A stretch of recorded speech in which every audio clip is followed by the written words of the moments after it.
Welcome back to world of medicine. நான் உங்க Jeba. Type 2 diabetes mellitus பத்தி நம்ம சேனல்ல ஏற்கனவே வீடியோ வெளியிட்டிருக்கோம்.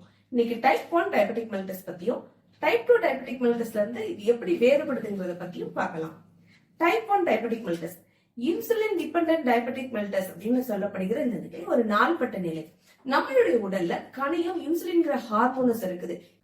இந்த இன்சுலின் தான் சர்க்கரை உயிரணுக்களுக்குள்ள சென்று ஆற்றலை உருவாக்குறதுக்கு அனுமதிக்குது.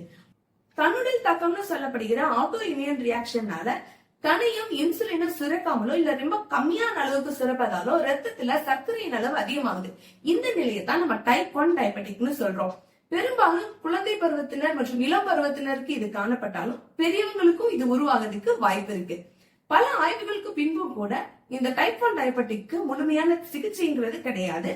இதோட சிகிச்சையின் நோக்கமானது இன்சுலின், உணவு முறை மற்றும் வாழ்க்கை முறை அடிப்படையாக கொண்டு ரத்தத்துல சர்க்கரையின் அளவு அதிகரிக்காம பாதுகாத்து பல சிக்கல்கள் வராம தடுக்குது.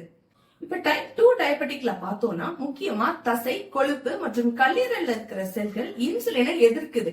இதனால செல்கள் போதுமான அளவுக்கு சர்க்கரையை எடுத்துக்க மாட்டேங்குது. இந்த நிலை தொடரும் பொழுது ரத்தத்துல சர்க்கரை அளவை ஆரோக்கியமான வரம்புக்குள்ள வச்சுக் கொள்ற அளவுக்கு கணையத்தால இன்சுலினை சுரக்க முடியாம போயிருது.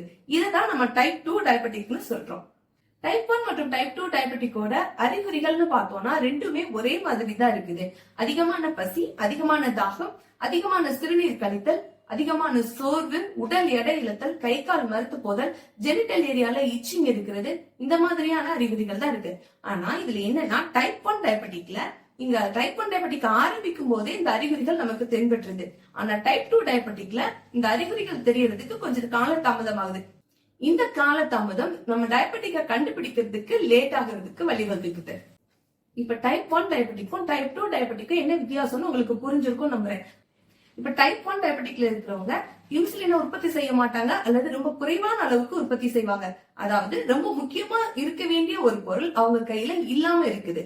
டைப் 2 டயபெட்டிக்கால பாதிக்கப்பட்டவங்க இன்சுலினை உற்பத்தி செய்வாங்க, ஆனா அந்த இன்சுலினுக்கு பதிலளிக்க மாட்டாங்க. அதாவது அவங்க உடல் ரெஸ்பாண்ட் பண்ணாது.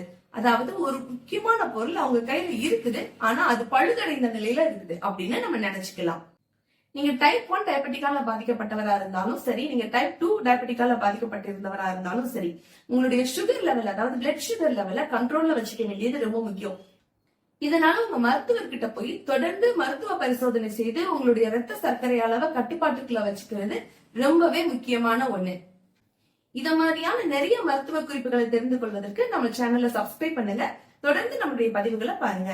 ஆரோக்கியமாக வாழ அனைவரும் அறிவோம். அன்றாட மருத்துவம். நன்றி.